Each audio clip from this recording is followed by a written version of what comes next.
Board of Tata Steel has approved the merger of 7 Tata Group metal companies with Tata Steel listed. Mega merger Tata steel का और अपनी group metal related जो companies हैं उन सब का जो बड़ा मर्जर आज सुबह अनाउंस हुआ है उसे be merged with Tata Steel Long Products.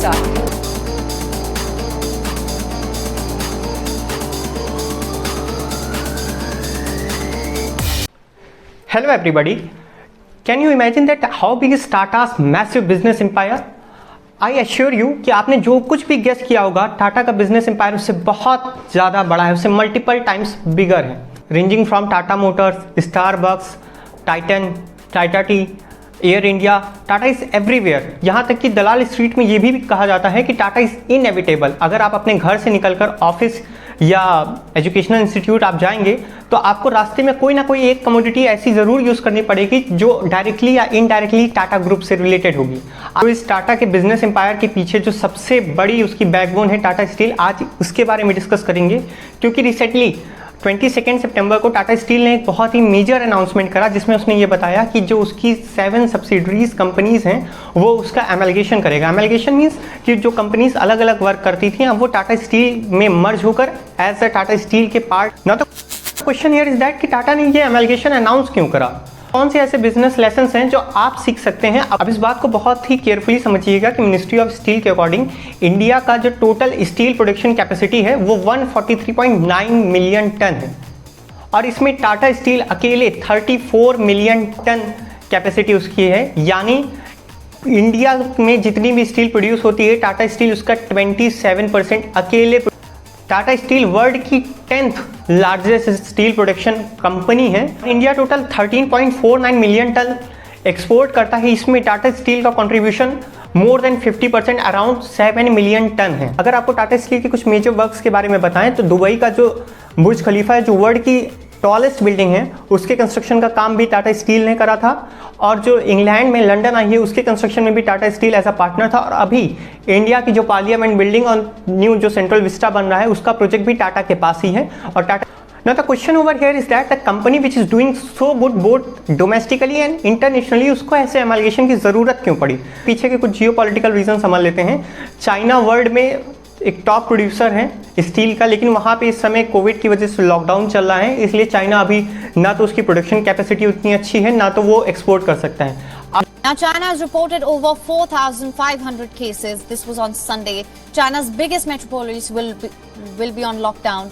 The eastern part of the city will be in lockdown for 5 days, and the testing will begin today. A similar lockdown will be imposed in the western side of the city. अब आ जाते हैं Japan और Korea में जो steel production पे world level पे famous हैं, but उनकी एक्सपोर्ट की जो प्राइसेस हैं वो बहुत हाई हैं कि वो ग्लोबल डिमांड्स को पूरी नहीं कर सकते हैं. उसके बाद रशिया यूक्रेन पे आ जाते हैं क्योंकि फरवरी 2022 में रशिया यूक्रेन वॉर शुरू हुआ था. उसकी Russian troops were just minutes away from finding Zelensky and his family. Gunfight broke out around the government border. Russia's invasion intensifies.